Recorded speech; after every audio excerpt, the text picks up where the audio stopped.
الرحيم يا أيها الذين آمنوا إن تتقوا الله يجعل لكم فرقانا ويكفر عنكم سيئاتكم ويغفر لكم والله ذو الفضل العظيم وإذ يمكر بك الذين كفروا ليثبتوك ويقتلوك ويخرجوك ويمكرون ويمكر الله والله خير الماكرين صدق الله العظيم إن أريد الإصلاح ما استطعت وما توفيقي إلا بالله عليه توكلت وإليه أنيب رب اشرح لي صدري ويسر لي أمري واحلل عقدة من لساني يفقهوا قولي. ബഹുമാന്യരായ സഹോദരന്മാരെ, സർവശക്തനായ നാഥന്റെ വിധിവിലക്കുകൾ ജീവിതത്തിലുടനീളം പാലിച്ചുകൊണ്ട് അള്ളാഹുവിന്റെ സൂക്ഷ്മതയുള്ള അടിയാളുകളായി ജീവിക്കണമെന്ന് ആദ്യമായി എന്നോടും അതേപോലെ എൻ്റെ സഹോദരന്മാരോടും വസിയത്ത് ചെയ്യുകയാണ്. പടച്ചതമ്പുരാന്റെ കൽപ്പനകൾ ജീവിതത്തിന്റെ എല്ലാ മേഖലകളിലും വളരെ സൂക്ഷ്മതയോടുകൂടി പിൻപറ്റി ജീവിക്കുന്ന അവരുടെ ഉത്തമദാസന്മാരിൽ അള്ളാഹു സുബ്ഹാനഹു വ തആല നാം ഏവരെയും ഉൾപ്പെടുത്തുമാറാകട്ടെ. റഹ്മാനായ റബ്ബിന്റെ തൃപ്തിയും പ്രീതിയും പൊരുത്തവും കാക്ഷിച്ച് നാം നിർവഹിച്ചുകൊണ്ടിരിക്കുന്ന കർമ്മങ്ങൾക്ക് നാഥൻ അർഹമായ പ്രതിഫലം നാം ഏവർക്കും പ്രദാനം ചെയ്യുമാറാകട്ടെ.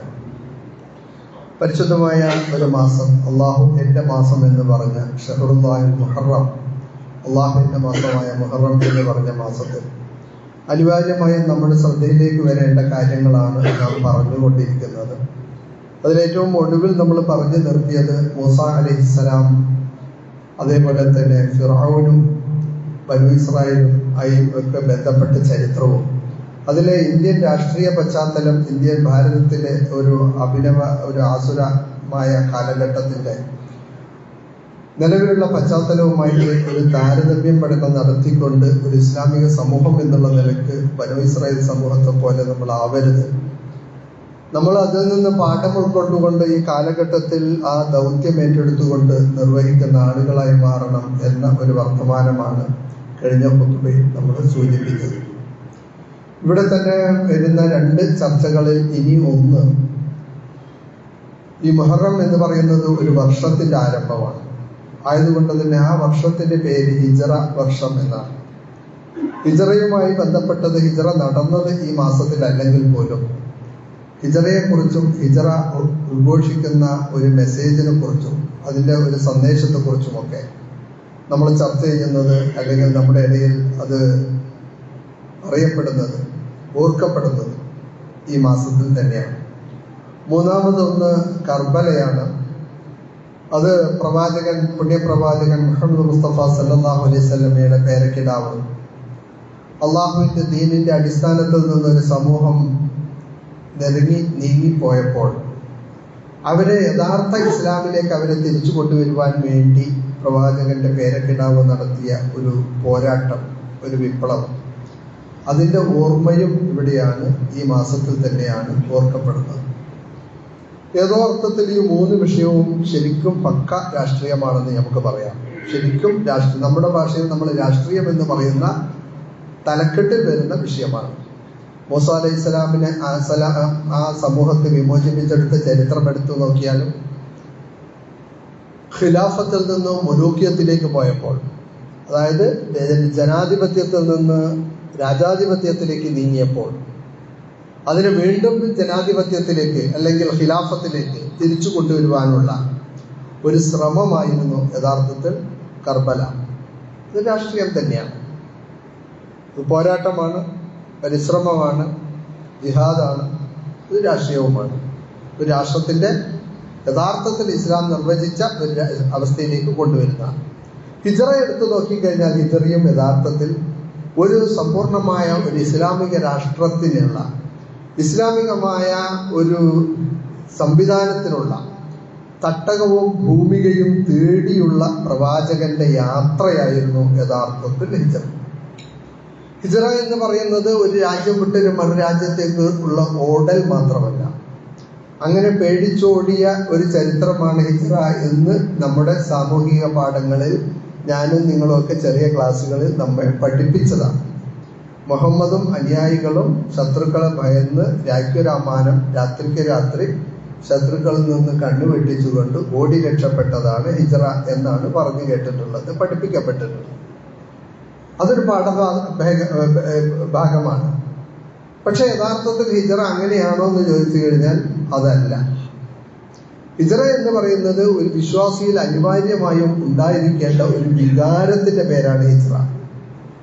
അത് അള്ളാഹുവിന്റെ തൃപ്തിക്ക് വേണ്ടി, അള്ളാഹുവിന്റെ ദീനിന് വേണ്ടി അവർക്ക് ഇഷ്ടപ്പെട്ടതെന്തും ത്യജിക്കുവാനും വെടിയുവാനുമുള്ള ഒരു മനസ്സിനെയാണ് ഹിജ്റ എന്ന് നമ്മൾ പറയുന്നത്. അള്ളാഹു സുബ്ഹാനഹു വ തആലയുടെ പ്രവാചകൻ മുഹാജിറിനെ, ഹിജ്റ നിർവഹിക്കുന്ന ആളുകളെ കുറിച്ച് പറഞ്ഞ കൂട്ടത്തിൽ നമുക്ക് പഠിപ്പിച്ചു തന്നിട്ടുണ്ട്. അൽ മുഹാജിറു മൻ ഹജറ മാ നഹല്ലാഹു അൻഹു. ആരാണ് മുഹാജിർ, ആരാണ് ഹിജ്റ ചെയ്യുന്നവൻ എന്ന് ചോദിച്ചാൽ മൻ ഹജറ മാ നഹല്ലാഹു അൻഹു.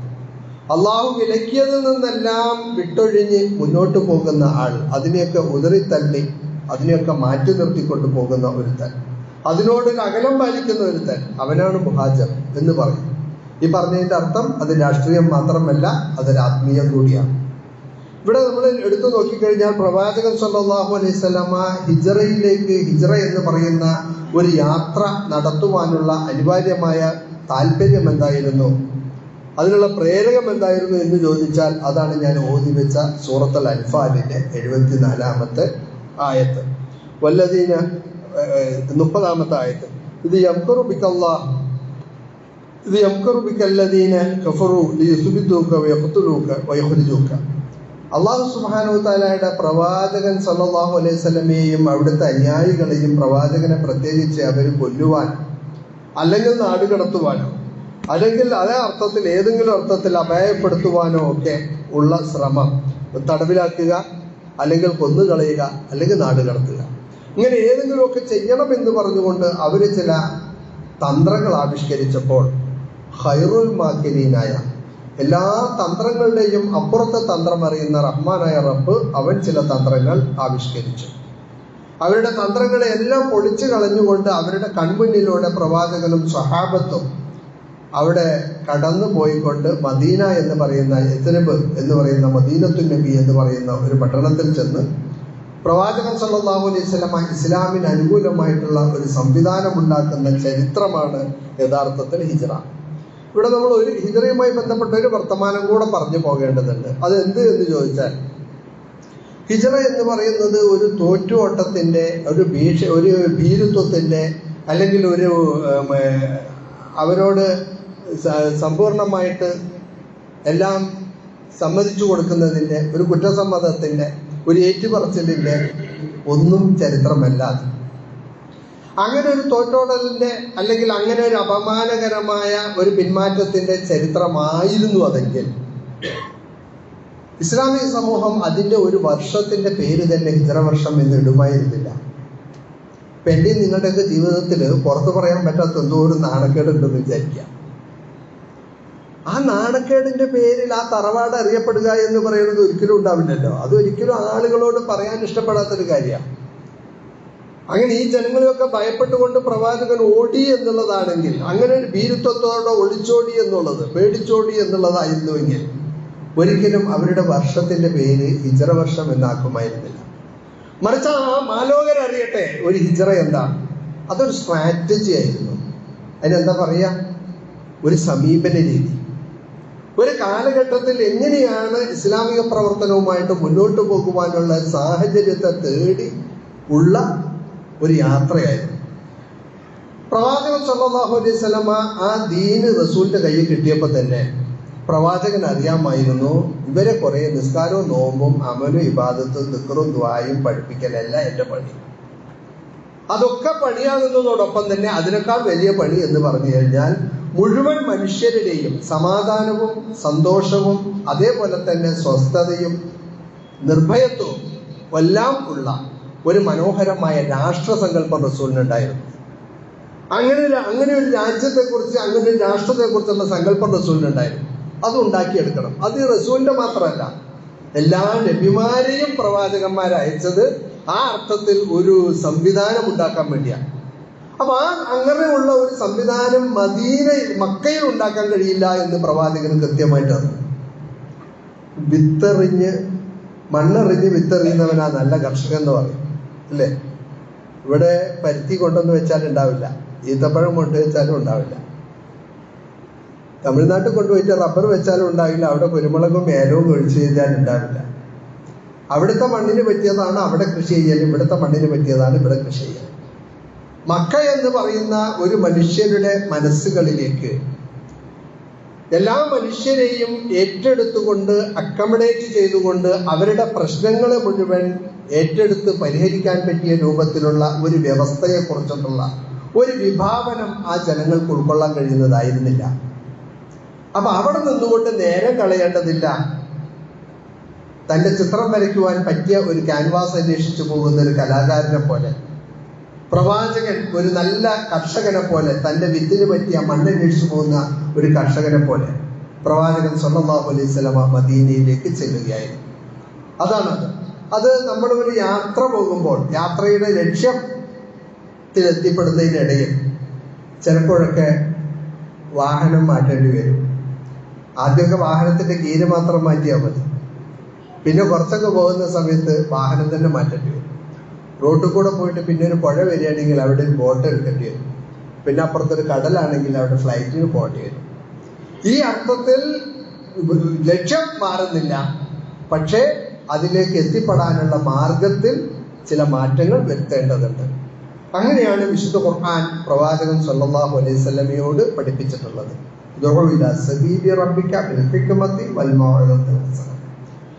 നയചാതുര്യത്തോടുകൂടി, ഡിപ്ലോമസിയോടുകൂടി, അങ്ങേറ്റത്തെ നയചാതുര്യത്തോടുകൂടി താങ്കൾ ആളുകളിലേക്ക് പോകണം. ഹിക്മത്തോടുകൂടി. ആ ഹിക്മത്ത് എന്ന് പറയുന്നത് വിവേകം കൂടിയാണ്. ആ ജനങ്ങളെ മുഴുവൻ അടിച്ചും തല്ലിയും അവരുമായൊരു സംഘടനത്തിന് നിന്നുകൊണ്ടും അവിടെ ഇസ്ലാം ഉണ്ടാക്കാൻ റസൂലിന് കഴിയും. അതിനൊക്കെ കെൽപ്പും കരുത്തും തല്ലിടവുമുള്ള ആളുകൾ റസൂലിന്റെ കൂട്ടത്തിലുണ്ട്. ഹസ്രത്ത് ഉമർ റളിയല്ലാഹുവിനെ പോലെ, ഹസ്രത്ത് ഹംസ റളിയല്ലാഹുവിനെ പോലെ ഘടാഘടികന്മാരായ ആളുകളൊക്കെ കൂടെയുണ്ട്. പക്ഷെ പ്രവാചകൻ അതിന് നിന്നില്ല. അവരോടൊക്കെ അടിയും തല്ലും ഒക്കെ വാങ്ങി ഒതുങ്ങിയിരിക്കാനാണ് പറഞ്ഞത്. എന്നിട്ട് മനോഹരമായൊരു സംവിധാനം അന്വേഷിച്ചു പോയി അവിടെ ഒരു ഇസ്ലാമിക ചുറ്റുപാടുണ്ടാക്കുകയാണ് പ്രവാചകൻ സല്ലല്ലാഹു അലൈഹി വസല്ലം ചെയ്തത്. അവിടെ എത്രത്തോളം എന്ന് പറഞ്ഞു കഴിഞ്ഞാൽ സകാത്ത് വാങ്ങാൻ ആളില്ലാത്ത ഒരവസ്ഥ, കറുത്തവനും വെളുത്തവനും തമ്മിൽ ഭേദമില്ലാത്തൊരവസ്ഥ, വർണ്ണത്തിന്റെ പേരിൽ ആളുകളെ തട്ടുതിരിക്കുന്ന വളരെ ജാഹിലിയത്തായ ഒരു സന്ദർഭത്തിൽ നിന്ന് മാറി മനുഷ്യനെ മനുഷ്യനായി കാണുന്ന ഒരു മനോഹരമായ വ്യവസ്ഥ, പലിശയുടെ നിരാളിപ്പിടുത്തത്തിൽ അമർന്ന ഒരു സമൂഹത്തോട് പലിശ വേണ്ടെന്ന് പറയപ്പെടുന്ന ഒരു മനോഹരമായ സംവിധാനം. മരിച്ചാലും ഞങ്ങൾക്ക് മദ്യം കിട്ടുന്നത് പോലെ ഖബറിന്റെ അടുത്ത് മദ്യത്തിന്റെ ചെടി വെക്കണം, മുതന്തിരിച്ചാറിന്റെ ചോട്ടിൽ വേണം ഞങ്ങളെ കുഴിച്ചിടാൻ എന്നൊക്കെ പാടിയ അറബികൾ ആ മദ്യം എന്ന് പറയുന്ന സംഗതി തന്നെ വേണ്ട എന്ന് പറയുന്ന, ആരുടെ മകനാണ് എന്റെ കുഞ്ഞെന്ന് പറയാൻ കഴിയാത്ത വിധം എല്ലാവരുമായും അങ്ങനെ സദാചാരപരമായി യാതൊരു ലക്കുല്ലക്കാരും ഇല്ലാത്തയിടത്ത് അവിഹിതമായി പെറ്റ കുഞ്ഞിന്റെ പേരിൽ ഞാൻ നരകത്തിൽ പോകുമല്ലോ എന്ന് പറഞ്ഞുകൊണ്ട് ശിക്ഷ ഏറ്റുവാങ്ങിക്കൊണ്ട് മരണം ചോദിച്ചു വാങ്ങുവാൻ മാത്രം ഒരു പശ്ചാത്താപ ബോധമുള്ള ഒരു ജനതയെ സൃഷ്ടിച്ചെടുത്ത, ഇതൊക്കെയായിരുന്നു മദീനയിൽ പ്രവാചകൻ സല്ലല്ലാഹു അലൈഹി വസല്ലം വിവാഹം ചെയ്തത്. അത് നടക്കുകയും ചെയ്തു. അതോടൊപ്പം നിങ്ങൾ നോക്കുക, നമ്മുടെ നാട്ടിൽ വേറെയും കുറെ വ്യവസ്ഥകൾ വന്നിട്ടുണ്ട്. ആ വ്യവസ്ഥകളൊക്കെ ഇവിടെ പറഞ്ഞത് എന്താ? നിങ്ങളുടെ എല്ലാ പ്രശ്നങ്ങളും തീരും, എല്ലാവരും സമന്മാരായിരിക്കും, എല്ലാവർക്കും സോഷ്യലിസം, കമ്മ്യൂണിസം എന്നൊക്കെയാണ് അതിനെ പറഞ്ഞത്. Each according to their need. ഓരോരുത്തർക്കും അവരവർക്ക് ആവശ്യമുള്ളത് കിട്ടും, എല്ലാവരും ശരി സമന്മാരായിരിക്കും. നടന്നോ? ദുനിയാവിൽ എവിടെയെങ്കിലും വന്നോ? 70 കൊല്ലം ഈ രാജ്യത്ത് ഒരുപാട് ആളുകളിലേക്ക്, അത് 10-70ഓളം നാടുകളിൽ ആ ഇസം ഉണ്ടായിരുന്നു. എവിടെയെങ്കിലും ഉണ്ടാക്കാൻ പറ്റുമോ? ഇല്ല. പക്ഷെ അള്ളാഹുവിന്റെ റസൂലിന്റെ കാലത്ത് മാത്രമല്ല, അവിടെ നിന്ന് ഒരു നൂറ്റാണ്ടോളം, ഏറെക്കുറെ ഹസ്രത്ത് ഉമർ റളിയല്ലാഹുവിന്റെ കാലവും അതിനുശേഷം ഹസ്രത്ത് ഉമർ ഇബ്നു അബ്ദുൽ അസീസിന്റെ കാലവും ഇന്നും പല നാടുകളിലുമൊക്കെ ഈ അർത്ഥത്തിലുള്ള ഒരു മനോഹരമായ സ്ഥിതിവിശേഷം, വർണ്ണത്തിന്റെ പേരിലും ജാതിയുടെ പേരിലും ഒക്കെ മനുഷ്യരെ തട്ടിത്തിരിക്കാത്ത, സാമ്പത്തികമായ ഉച്ചനീചത്വങ്ങളുടെ അടിസ്ഥാനത്തിൽ ഇല്ലാത്ത, അങ്ങനെയൊക്കെ ഉള്ള ഒരു മനോഹരമായ ഒരു സംവിധാനം അള്ളാഹു റസൂൽ ഉണ്ടാക്കി. 58ഓളം നാടുകളിൽ ആ വ്യവസ്ഥയുടെ അടിസ്ഥാനത്തിൽ ലോകം പോകുന്നുണ്ട്. ഇത് റസൂലിന്റെ സ്വപ്നമായിരുന്നു, ഇങ്ങനെയുള്ള ഒരു രാഷ്ട്രസങ്കല്പം. അതിന് പറ്റിയ ഭൂമിക തേടിയാണ് പ്രവാചകൻ ഇവിടേക്ക് ചെന്നത്, മദീനയിലേക്ക് ചെന്നത്. അവിടെയാണ് അള്ളാഹു സുബ്ഹാനഹു വ തആലയുടെ പ്രവാചകൻ അള്ളാഹുവിന്റെ അങ്ങേയറ്റത്തെ അനുഗ്രഹം കൊണ്ട് അത് സാധിച്ചത്. അവിടെ പ്രവാചകൻ സല്ലല്ലാഹു അലൈഹി വസല്ലമയോട് പറഞ്ഞത് ഈ അഴുക്കിൽ നിന്നൊക്കെ മാറി നിൽക്കുക പ്രവാചകനെ. അവിടെ ഹിജ്റ ചെയ്യാൻ പറഞ്ഞത് അഴുക്കുകളിൽ നിന്നാണ്. ഈ ഷിർക്കിന്റെയും വിദേഹത്തിന്റെയും അതേപോലെ പലിശയുടെയും വ്യഭിചാരത്തിന്റെയും അതുപോലുള്ള എല്ലാറ്റിന്റെയും അക്താക്കളും പ്രയോക്താക്കളുമായ ഒരു സമൂഹത്തിന്റെ ഇടയിൽ നിന്നുകൊണ്ട് അവരോടത് പറഞ്ഞ് ബോധ്യപ്പെടുത്തുന്നതിനപ്പുറം ഇതെല്ലാം പറഞ്ഞാൽ കഴിയുന്ന ഒരു സമൂഹത്തിലേക്ക് താങ്കൾ ചെല്ലുക. ഒരു ചളിക്കുണ്ടിൽ നിന്നുകൊണ്ട് നിങ്ങൾക്ക് നിങ്ങളെ വൃത്തിയാക്കാൻ കഴിയില്ല. നിങ്ങൾ അവിടെ നിന്ന് മാറി നിൽക്കണം, അതിൽ നിന്നൊന്ന് കയറി നിൽക്കണം. അങ്ങനെ കയറി നിൽക്കുക, കയറി നിന്നുകൊണ്ട് പിന്നെ നിങ്ങൾ ആ സമരം നടത്തുക. അതോടൊപ്പം അവരൊരുപാട് വർത്തമാനങ്ങളൊക്കെ പറയും. ആ വർത്തമാനങ്ങളൊക്കെ പറയുമ്പോൾ അതിന് മുഴുവൻ നീ മറുപടി പറഞ്ഞുകൊണ്ട് നിന്നാൽ കാര്യം നടക്കില്ല. അവരെന്തൊക്കെയാണോ പറയുന്നത് ക്ഷമയോടുകൂടെ കേൾക്കുക. ഇസ്ലാമോഫോബിയയുടെ കാലം അല്ലേ, കേരള സ്റ്റോറി എന്നുള്ള പേരിൽ അങ്ങനെ പല പേരിലും ഇങ്ങനെ ചില ആളുകൾ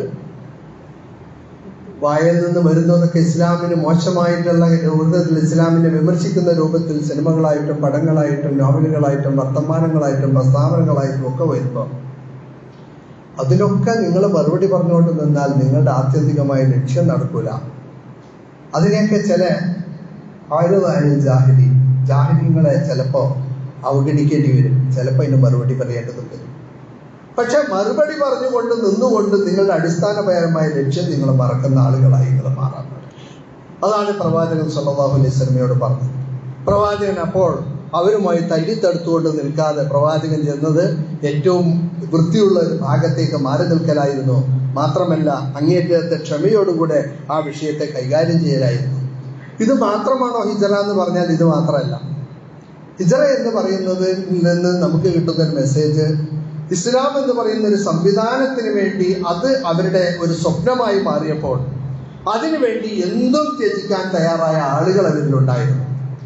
ഭാര്യമാരെയും മക്കളെയും വിട്ടവരുണ്ടായിരുന്നു, ഭർത്താവിനെയും കുട്ടികളെയും വിട്ടവരുണ്ടായിരുന്നു.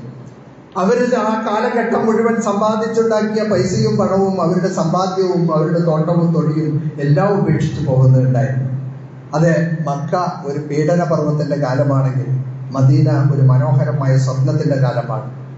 മദീന എന്ന് പറയുന്ന ഒരു നഗരത്തിൽ അള്ളാഹുവിന്റെ റസൂൽ വിഭാവനം ചെയ്ത ഒരു സ്വപ്നം പൂവണിയുവാൻ വേണ്ടി, ഒരു മനോഹരമായ ഇസ്ലാമിന്റെ സാധ്യതപ്രായമാക്കുന്നതിന് വേണ്ടി അവിടെ അവരെല്ലാം അവരുടെ ജീവിതത്തിൽ വെടിയുകയായിരുന്നു. ഈ കാലഘട്ടത്തിൽ നമ്മളേത് ഹിജ്റയാ ചെയ്യേണ്ടത് എന്ന് നമ്മളോട് ചോദിച്ചാൽ നമുക്കൊക്കെ പറയാനുള്ളത് നമുക്കിവിടുന്ന് ഈ നാട് വിട്ട് കൊണ്ടു പോകണമെന്നല്ല ഈ പറഞ്ഞതിൻ്റെ അർത്ഥം. ഒരു രാജ്യം വിട്ടു പോകലല്ല. ഹിജ്റ എന്ന് പറയുന്നത് ഒരു നിലപാടിന്റെ പേരാണ്. നമ്മുടെ മനസ്സിൽ നമ്മൾ സ്വീകരിക്കുന്ന ഒരു ആശയത്തിന്റെ, ഒരു സംസ്കാരത്തിന്റെ, ഒരു നിലപാടിന്റെ പേരാണ് ഹിജ്റ. അള്ളാഹുവിന്, അവന്റെ പ്രവാചകനും അവന്റെയും റസൂൽ സല്ലല്ലാഹു അലൈഹി വസല്ലമയുടെയും ആ ദർശനത്തിന് വേണ്ടി ഏതർത്ഥത്തിൽ എന്തും ത്യജിക്കാൻ സന്നദ്ധമാകുന്ന ഒരു മനോനില, ഒരു മനോഘടന, ഒരു മാനസിക അവസ്ഥ, ഒരു മൈൻഡ് സെറ്റ്, അതിലേക്ക് ഒരു വിശ്വാസി എത്തിപ്പെടുക എന്നുള്ളതാണ് നേരത്തെ ഞാൻ സൂചിപ്പിച്ച ആ ഹദീസിലൂടെ പ്രവാചകൻ സല്ലല്ലാഹു അലൈഹി വസല്ലം പഠിപ്പിച്ചു തന്നത്. അൽ മുഹാജിറു മൻ ഹജറ മാ നഹല്ലാഹു അൻഹു. അല്ലാഹു സുബ്ഹാനഹു വ തആലക്ക് ഇഷ്ടപ്പെടാത്ത, അവന്റെ പ്രവാചകൻ നോ എന്ന് പറഞ്ഞ, അതിന്റെ അടുത്തേക്ക് നിങ്ങൾ പോകരുതെന്ന് പറഞ്ഞ, അത് അശ്ലീലതയാണെങ്കിലും പരസ്യമാണെങ്കിലും, അതേപോലെ അശ്ലീല പരസ്യങ്ങളാണെങ്കിലും, അതേപോലെ തന്നെ പലിശയാണെങ്കിലും, അതേപോലെ എന്തെല്ലാം ഹറാമായിട്ടുള്ള സംഗതികൾ ഈ കാലഘട്ടത്തിൽ നിങ്ങളുടെ ജീവിതത്തിൽ നിങ്ങൾ അതിനോടൊപ്പം ജീവിച്ച് അതിപ്പോൾ ഹലാലാണെന്ന് നിങ്ങൾക്ക് തോന്നുന്ന ഒരു മാതിരി ചെറുതൊക്കെ ആയിപ്പോയിട്ടുണ്ടെങ്കിൽ അതിനോടൊക്കെ ഒന്ന് നോ പറഞ്ഞുകൊണ്ട് ഒരു അകലം പാലിച്ച് നിൽക്കാൻ ഒരു വിശ്വാസി തയ്യാറാകുമ്പോൾ യഥാർത്ഥത്തിൽ അവൻ അവിടെ മുഹാജിറാവുകയാണ്. അതിന് നമുക്ക് കഴിയുമെന്നാണ്. അതിന് വലിയ മനസ്സിൽ അങ്ങേയറ്റത്തെ ഇസ്ലാമിനോടുള്ള സ്നേഹം വേണ്ടത്, അങ്ങേയറ്റത്തെ ഈ ദീനിനോടുള്ള ഒരു തൃപ്തിയും അത് ഉണ്ടാകണമെന്ന അദമ്യമായ ഉത്കടമായ ആഗ്രഹവും മനുഷ്യനുണ്ടാകണം. അത് രണ്ടും നമ്മളിൽ ഉണ്ടായിക്കഴിഞ്ഞാൽ പിന്നെ നമ്മൾ ഏത് ത്യാഗത്തിനും തയ്യാറാവും. തമിഴ്നാട്ടിലെ ഇസ്ലാം സ്വീകരിച്ച ഗ്രാമങ്ങളുണ്ട്, അതിൽ കൂടെയൊക്കെ ഇടയ്ക്കൊക്കെ പോകാറുണ്ട്. ഒരു 10-23 ഗ്രാമങ്ങൾ അങ്ങനെ സ്വീകരിച്ചിട്ടുണ്ട്. ഏർവാടി നാവൂരിലേക്കൊക്കെ പോകുന്ന ആളുകളെ ഞാനിങ്ങനെ ഓർത്തു പോകാറുണ്ട്. ആ ഭാഗത്തൊക്കെ തന്നെയാണ് ഉള്ളത്. അവരെങ്ങാനും തറ്റിത്തെറിച്ചിട്ടെങ്കിലും ഇനി ഇവിടെ ഈ ഗ്രാമത്തിലൊക്കെ പോയാൽ അള്ളാഹിന്റെ ദീനിന് വേണ്ടി അവരൊക്കെ അനുഭവിക്കുന്ന ത്യാഗങ്ങളുണ്ടല്ലോ. നമ്മൾ ഒരു ത്യാഗവും അനുഷ്ഠിക്കുന്നില്ല, നമുക്കൊന്നും ഒരു വിഷമവും ബേജാറുമില്ല.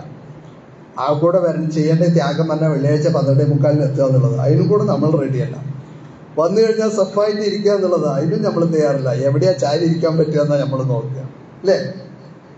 ആ ത്യാഗത്തിന് പോലും നമ്മൾ തയ്യാറില്ല. അവിടെ 10, 35, 40 വയസ്സുള്ള പെൺകുട്ടികളുണ്ട്, വിവാഹമായിട്ടില്ല. എന്താ കാരണം എന്നറിയോ? അവര് ദീനിലേക്ക് വന്നു. കാണാൻ വലിയ ചേലും ചൊറുക്കൊന്നുമില്ല, അതുകൊണ്ട് തന്നെ അവരെ കല്യാണം കഴിക്കാൻ ആളില്ല. പാരമ്പര്യ മുസ്ലിങ്ങൾ ദീനിലേക്ക് വന്ന ആളുകളെ ഏറ്റെടുക്കാൻ തയ്യാറില്ല. അവരുടെ മാമനും മച്ചാനും, അതായത് അവര് അമ്മാവും കല്യാണം കഴിക്കുമല്ലോ തമിഴ് കൾച്ചറിൽ, അവര് പറയാണ്, നിങ്ങൾ ആ ദീന് വിട്ട് വരികയാണെങ്കിൽ ഞങ്ങൾ കല്യാണം കഴിക്കും, നിങ്ങൾ വിട്ട് വരാൻ തയ്യാറുണ്ടോ? അവരെന്താ പറഞ്ഞത്? ഇന്ന് 40 വയസ്സല്ല, ജീവിതകാലം മുഴുവൻ ഞങ്ങൾ ഇങ്ങനെ ഇരുന്നാലും പടച്ചോനെ തന്നെ ഈ ദർശനം വിട്ട് ഞങ്ങൾ വരില്ല. ഇവിടെ ഏതെങ്കിലും ഒരു ജാതിക്കാരന്റെ കയ്യും പിടിച്ചിട്ട് ഇറങ്ങിപ്പോകുന്ന മുസ്ലിം ചെറുപ്പക്കാരുടെ കാലമാണല്ലേ. കാണുന്നില്ല? ഞങ്ങൾ രജിസ്റ്റർ ഓഫീസിൽ പോയാൽ ഏത് ജാതി ഏത് മതം എന്നുണ്ടാക്കാം. അവരെന്ത് കിട്ടുകയാണെങ്കിലും ഞങ്ങൾ ഈ ആദർശത്തെ വിടാൻ തയ്യാറല്ല. ഈ ആദർശമാണ് ഞങ്ങൾക്ക് ഏറ്റവും വലുത്. ഇതിനു വേണ്ടി ഏത് അറ്റം വരെ ഏത് ത്യാഗം സഹിക്കാനും സന്നദ്ധരായ ഒരു ജനതയെ നിങ്ങൾ ആലോചിച്ചുക. ഇതാണ് ഹിജ്റ, ഇതാണ് മുഹാജിർ. അള്ളാഹു വേണ്ട എന്ന് പറഞ്ഞൊരു കാര്യത്തെ നീ എന്തെങ്കിലും അപ്പുറത്ത് കിട്ടുകയാണെങ്കിൽ എനിക്ക് വേണ്ട എന്ന് പറഞ്ഞുകൊണ്ട് അതിനോട് അകലം പാലിച്ച് നിർത്താൻ, അതിന് ഒരു വട്ടത്തിന്റെ അപ്പുറത്ത്, വരയുടെ അപ്പുറത്ത് നിർത്താൻ ഒരു മനസ്സ് കാണിക്കുന്ന ഒരു മനസ്സുണ്ടല്ലോ, അതൊരു മുഹാജിറിന്റെ മനസ്സാണ്. അതാണ് യഥാർത്ഥത്തിൽ വേണ്ടത്. അങ്ങനെയാണ് പ്രവാചകൻ സ്വല്ലല്ലാഹു അലൈഹി വസല്ലമ ആ സ്വഹാബത്തിനെയൊക്കെ പഠിപ്പിച്ചതും. അവരൊക്കെ അങ്ങനെ തന്നെയായിരുന്നു. ഒരു സ്വഹാബിയുടെ വർത്താനം മാത്രം പറഞ്ഞുകൊണ്ട് നമുക്കിത് അവസാനിപ്പിക്കാം. ഇവിടെ ഒന്നുകൂടി മനസ്സിലാക്കേണ്ടതുണ്ട്, ഹിജ്റ എന്ന് പറയുന്നത് ത്യാഗം കൂടിയാണ്, അങ്ങേറ്റത്തെ ത്യാഗം കൂടിയാണ്. ഇന്നിവിടെ നാസിസവും ഫാസിസവും 2 സാധനമുള്ളത്. ഫലസ്തീനില് നാസിസമാണെങ്കിൽ അവിടെ പ്രശ്നം ഉണ്ടാക്കുന്ന അവരാണെങ്കിൽ, ഭാരതത്തിൽ എന്നെയും നിങ്ങളെയും അടക്കി ഭരിച്ചുകൊണ്ട് എന്റെയും നിങ്ങളുടെയും മുഴുവൻ സ്വാതന്ത്ര്യങ്ങളെയും പറിച്ചെടുത്ത് നമ്മുടെ പള്ളികളെ തല്ലി തകർത്തുകൊണ്ട് നമ്മുടെ സഹോദരിമാരുടെ മാനം പിച്ച് ചിന്തിക്കൊണ്ട് ഇവിടെ അഴിഞ്ഞാടുന്നത് ഫാസിസമാണ്. ഇത് രണ്ടും ഒരു സുപ്രഭാതത്തിൽ ആൾ ഓഫ് എ സഡൻ ഉണ്ടായതല്ല. ഇതിന്റെ രണ്ടിന്റെ ചരിത്രവും നിങ്ങൾ പഠിക്കണം. നമുക്കതിന് നേരല്ല പേര് പറയാൻ. പക്ഷേ എന്തായാലും ഒരുപാട് ത്യാഗങ്ങൾ അവരനുഷ്ഠിച്ചിട്ടുണ്ട്. ഇങ്ങനെയൊരു സാധനം 1918 അത് ആരംഭിച്ചിട്ട് 2024 ഒരു സമ്പൂർണമായ ഒരു ഹിന്ദു രാഷ്ട്രം ഉണ്ടാക്കുവാൻ വേണ്ടി 1918 സ്വപ്നം കണ്ടത്. ഇന്നും നിലയല്ല. ഒരുപാട് ആളുകൾ വിവാഹം കഴിക്കാതിരുന്നു, ഒരുപാട് ആളുകൾ അതിനു വേണ്ടി മരിച്ചു, ഒരുപാട് ആളുകൾ ആഹൂതി ചെയ്തു, ഒരുപാട് സമ്പത്ത് അവരേക്ക് കൊടുത്തു. അങ്ങനെയൊക്കെയാണ് അവരിന്ന അവസ്ഥയിലേക്ക് എത്തിയത്. നമ്മളിതൊന്നും ഇല്ലാതെ ഒരു ഈസി വാക്ക് ഓവറിൽ അള്ളാഹു അവന്റെ ദീന് നമുക്ക് തരുന്നു പറഞ്ഞിട്ട് സ്വപ്നം കണ്ടുകൊണ്ടിരിക്കുക. റബ്ബിന്റെ മാർഗത്തിൽ ആ മുഹാജിറുകൾ ത്യാഗം ചെയ്തതുപോലെ ത്യാഗം ചെയ്താൽ അതേപോലെ തന്നെയാണ്. ഒരു പെണ്ണിനെ മാത്രം ഞാൻ പറഞ്ഞുതരാം. 1998 അവള് ഗോൾഡേമിയർ എന്നാണ് പേര്. ഈ ഇന്നത്തെ ഉക്രൈൻ ഉണ്ടല്ലോ, ഉക്രൈനുകാരിയാണ്. അപ്പൊ അവളവിടുന്ന് കാണുന്നത് ജൂതപ്പെണ്ണ. ജൂതന്മാരെ ലോകത്തിന്റെ നാനാഭാഗത്തുനിന്നും കൊന്നെടുക്കുന്നത് കണ്ട് മനം സഹിക്കാതെ ആ നാട് വിട്ടുപോയി ഉക്രൈനിൽ നിന്നുള്ള അമേരിക്കക്ക് പോയി, അമേരിക്കയിൽ പോയി പഠിച്ച് വലുതായി. പിന്നെ അവൾ ചെയ്ത പണി എന്താണെന്നറിയോ? ലോകത്തിലെ സകല നാടുകളും കയറി ഇറങ്ങി. ഐക്യരാഷ്ട്രസഭയിൽ ജൂതന്റെ പ്രമേയം, ഇസ്രായേലിന്റെ പ്രമേയം വരുമ്പോൾ മുഴുവൻ രാഷ്ട്രങ്ങളോടും ഒപ്പിടിപ്പിച്ചത് ഈ ഒരു പെണ്ണിന്റെ ശ്രമം. 1969 മുതൽ 74 വരെ അവിടെ ഇസ്രായേലിന്റെ പ്രധാനമന്ത്രിയായിരുന്നു. ഇസ്രായേൽ പ്രധാനമന്ത്രിമാരിൽ ഒരൊറ്റ പെണ്ണേ ഉണ്ടായിട്ടുള്ളൂ. അവർ പറയുന്നത് the iron lady of Israel എന്നാണ്. ഞങ്ങളുടെ കൂട്ടത്തിൽ ആൺകുട്ടി അവളാന്നാ പറയുന്നത്. ഇതൊരു പെണ്ണാണ്. ആ രാഷ്ട്രം ഉണ്ടാക്കുന്നതിന് പിന്നിൽ ഒരു പെണ്ണ് നടത്തിയ അവളുടെ ജീവിതത്തെ മുഴുവൻ സർവാത്മന സമർപ്പിച്ച ഒരു ചരിത്രം. ഞാൻ പറയുന്നത് ഇന്ന് നമുക്ക് നേരിടേണ്ടി വരുന്നത് അന്ന് മക്കയിൽ നേരിടേണ്ടി വന്നതുപോലെ ഇന്ന് എനിക്കും നിങ്ങൾക്ക് നേരിടേണ്ടി വരുന്നത് ഈ ഫാസിസത്തെയും നാസിസത്തെയുമാണ്. അത് ഒരു സുപ്രഭാതത്തിൽ അങ്ങോട്ട് ഇന്നലെ പെയ്ത മഴയ്ക്ക് ഇന്ന് മറിച്ച തകരയല്ല. അതിന്റെ പിന്നിൽ ഒരുപാട് ഹിജ്റയുണ്ട്, ഒരുപാട് ത്യാഗമുണ്ട്, ഒരുപാട് കഷ്ടപ്പാടുകളുണ്ട്. ഇതൊന്നും അനുഷ്ഠിക്കാതെ ഈ ഇസ്ലാമിക സമൂഹത്തെ ഉണ്ടാക്കിയെടുക്കുക എന്ന് പറയുന്നത് നടക്കില്ല. നബി സല്ലല്ലാഹു അലൈഹി വസല്ലമയുടെ അടുത്തേക്ക് ആളുകൾ ഇങ്ങനെ ഹിജ്റ പോവുകയാണ്. ഹിജ്റ പോകുന്നത് ഇങ്ങനെ കാണുമ്പോൾ ഹയാത്തു സ്വഹാബയിൽ ഉദ്ധരിക്കുന്ന ഒരു അബ്ദുൽ ഉസ്സ എന്ന് പറയുന്ന ഒരു സ്വഹാബിയുടെ ചരിത്രമാണ്. അൽബസാനി ഗോത്രക്കാരനാണ്. 17 വയസ്സുള്ള കുട്ടിക്ക്. ആളുകൾ ഇങ്ങനെ പോകുന്നുണ്ട്. ദിവസം ഇങ്ങനെ പോകുമ്പോൾ ചോദിക്കും, എവിടേക്കാണ്? ഞങ്ങൾ റസൂലിൻ്റെ അടുത്തേക്ക് പോവുക, ഞങ്ങൾ ഇസ്ലാമിന് മക്കയിൽ ഞങ്ങൾക്ക് ജീവിക്കാൻ പറ്റുന്നില്ല. അപ്പൊ ഇദ്ദേഹത്തിന്റെ ഉത്കടമായ ആഗ്രഹം അവരോടൊപ്പം പോകണം, പ്രവാചകനോടൊപ്പം ചേരണം, സ്വീകരിക്കണം എന്നൊക്കെ. എളാപ്പയാണ് വളർത്തിയത്. എളാപ്പാനോടുള്ള അങ്ങേയറ്റ സ്നേഹത്തിൽ എളാപ്പാനെ വിട്ടുകൊടുത്തില്ല. എളാപ്പ പറഞ്ഞു, പറ്റില്ല. 3 വർഷത്തോളം ക്ഷമിച്ചു. പിന്നെയും എനിക്ക് എൻ്റെ ഈമാനില്ലാതെ ഞാൻ കാഫിറായി മരിച്ചു പോകുമോ എന്ന് ഭയന്നുകൊണ്ട് പോകാൻ തയ്യാറായപ്പോൾ എളാപ്പ പറഞ്ഞു, ഒരൊറ്റ സാധനം നിങ്ങൾക്ക് വരില്ല, അത് സ്വത്ത് തരില്ല, വീട് തരില്ല, കാശ് തരില്ല, പൈസ തരില്ല, ഇട്ട ഡ്രസ്സ് പോലും കൊണ്ട് ഊരി വാങ്ങി, കുതിര കൊടുത്തില്ല. അവസാനം അവിടെ നിന്ന് ചാക്ക് തുണി പോലത്തെ സാധനം, ചാക്കുണ്ടല്ലോ, ആ ചാക്കിന്റെ കുറെ നൂലൊക്കെ കൂടെ എടുത്തിട്ട് ഒരു തുണി പോലെ ആക്കി അത് ധരിച്ചിട്ട് അദ്ദേഹം പോയി റസൂലിന്റെ അടുത്തേക്ക് എത്തി. റസൂൽ കണ്ട ഉടനെ ചോദിച്ചു, മൻ അൻത ലീമ തൽബിസുഹക്കദ, എന്താ നീ എന്ത് വസ്ത്രമാണോ അത്? എവിടെ നിന്നാണ് നീ? ആരാണ് നീ? എന്തൊരു കോലാണത്? ഇതെന്ത് വസ്ത്രമാണത്? അപ്പൊ അദ്ദേഹം ആ സംഗതികളൊക്കെ പറഞ്ഞു. 2-3 വർഷം കാത്തു നിന്നത്, ഇസ്ലാമിലേക്ക് എത്തിപ്പെടാൻ വേണ്ടി അങ്ങേയറ്റം ആഗ്രഹിച്ചത്, തൻ്റെ എളാപ്പ അവിടെ നാട്ടിവിട്ടത്, എല്ലാം നഷ്ടപ്പെട്ട് ഉടുത്ത തുണി പോലും ഇല്ലാതെ, ഉടുതുണിക്ക് മറുതുണി പറയുന്ന പോലെ ഇവിടെ ഉടുതുണി പോലും ഇല്ലാതെ എന്തോ ചില സാധനം കൊണ്ട് മാനം മറിച്ചുകൊണ്ട് ഞാൻ എത്തിയിരിക്കുകയാണ് റസൂൽ. ഇതല്ലാത്തൊന്നും എൻ്റെ എത്തിയില്ല. അബ്ദലക്കല്ലാഹു ബിഹാദിൽ ബിജാദൈ, അല്ലാഹു സുബ്ഹാനഹു വ തആല നിനക്ക് ദാരം വനിദാഅൻ ഫിൽ ജന്ന, ഇതിനേക്കാൾ നല്ലത്, ഇതിനേക്കാൾ നല്ല 2 സംഗതി അള്ളാഹു നിനക്ക് നാളെ പരലോകത്ത് വെച്ചിട്ടുണ്ട്. ഏറ്റവും നല്ല മനോഹരമായ ഒരു ഭവനവും അതേപോലെ തന്നെ അള്ളാഹുവിൻ്റെ അടുത്ത് വലിയ ഒരു സ്വർഗവും. ഇത് രണ്ടും നിനക്കുണ്ട്. കാരണം നീ അത്ര വലിയ ത്യാഗമനുഷ്ഠിച്ചുകൊണ്ടാണ് വന്നത്. അങ്ങനെ ഒരു ദിവസം ഹസ്രത്ത് ഉമർ റളിയല്ലാഹു അബൂബക്കർ റളിയല്ലാഹു ഉറങ്ങിക്കൊണ്ടിരിക്കുമ്പോൾ അവരുടെ യാത്രാമധ്യേ ഒരു ശബ്ദം കേൾക്കുകയാണ്. മണ്ണ് വെട്ടുന്ന ശബ്ദം, ഒരു കബർ വെട്ടുന്ന ശബ്ദം. അവര് പോയി നോക്കുമ്പോൾ റസൂൽ സല്ലല്ലാഹു അലൈഹി വസല്ലം കബർ വെട്ടുന്നു. 2 സ്വഹാബാക്കൾ അവിടെ നിന്ന് വിളക്ക് പിടിച്ചു കൊടുത്തിരിക്കുന്നു. വെളിച്ചത്തിൽ അവർ പോയുടനെ ചോദിച്ചു, നിങ്ങൾ എന്ത് പണിയാണ് ചെയ്യുന്നത്? പ്രവാചകനെ കബർ വെട്ടാൻ വിട്ടിട്ട് നിങ്ങൾ നിൽക്കുകയാണോ? പറഞ്ഞിട്ട് റസൂൽ എന്നെ ഏറ്റെടുത്തതാണ് ഈ പണി. അങ്ങനെ പ്രവാചകൻ തന്നെ ഏറ്റെടുത്തതാണ്. ഞങ്ങൾ പറഞ്ഞിട്ട് റസൂൽ കേട്ടില്ല. അവസാനം ഒരു ജനാസ അങ്ങോട്ട് കൊണ്ടുവന്നു. നബി സല്ലല്ലാഹു അലൈഹി വസല്ലം പറഞ്ഞു,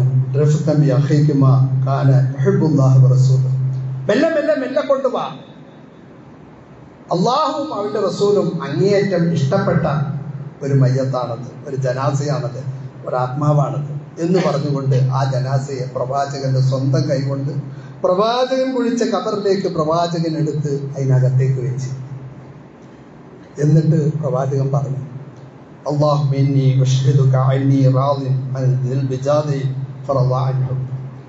അള്ളാഹുവേ, ഞാനിതാ ഇദ്ദേഹത്തിന് വേണ്ടി സാക്ഷ്യം വഹിക്കുന്നു, നീ അവനെ തൃപ്തിപ്പെടുക, ഞാനും തൃപ്തിപ്പെട്ടിരിക്കുന്നു. അതേപോലെ നാളെ സ്വർഗവും നേരത്തെ പറഞ്ഞതുപോലുള്ള ഭവനവും എല്ലാം അദ്ദേഹത്തിന് നൽകുക എന്ന് പറഞ്ഞുകൊണ്ട് റസൂലിന്റെ കൈകൊണ്ട് ആ ജനാസ എടുത്തു വെക്കുകയും മറ്റൊക്കെ ചെയ്തപ്പോൾ ഈ ദുൽബിജാദൈൻ എന്ന് പറയുന്ന ഈ സ്വഹാബിയെ കണ്ടുകൊണ്ട് അന്ന് അവിടെയുള്ള ഇബ്നു മസ്ഊദ് റളിയല്ലാഹു അൻഹു പ്രാർത്ഥിച്ചു, ഈ ഖബറിൽ കിടക്കുന്ന സഹോദരൻ ഞാനായിരുന്നുവെങ്കിൽ, ആ ഭാഗ്യമെങ്ങാനും എനിക്ക് കിട്ടിയിരുന്നെങ്കിൽ ഞാൻ എത്ര വലിയവനാകുമായിരുന്നു, എത്ര എല്ലാം ലഭിച്ച ആളാണ് ഇബ്നു മസ്ഊദ്. അള്ളാന്റെ പ്രവാചകന്റെ കണ്ണും കാതും കരളുമാണ് എന്ന് പറയപ്പെട്ട ആ ഇബ്നു മസ്ഊദ് പോലും പ്രാർത്ഥിച്ചു, എനിക്ക് ഈ ദുൽബിജാദൈനെ പോലെ ആകാൻ കഴിയുമായിരുന്നു. അത് ഒരു ഹിജ്റയുടെ ചരിത്രമാണ്.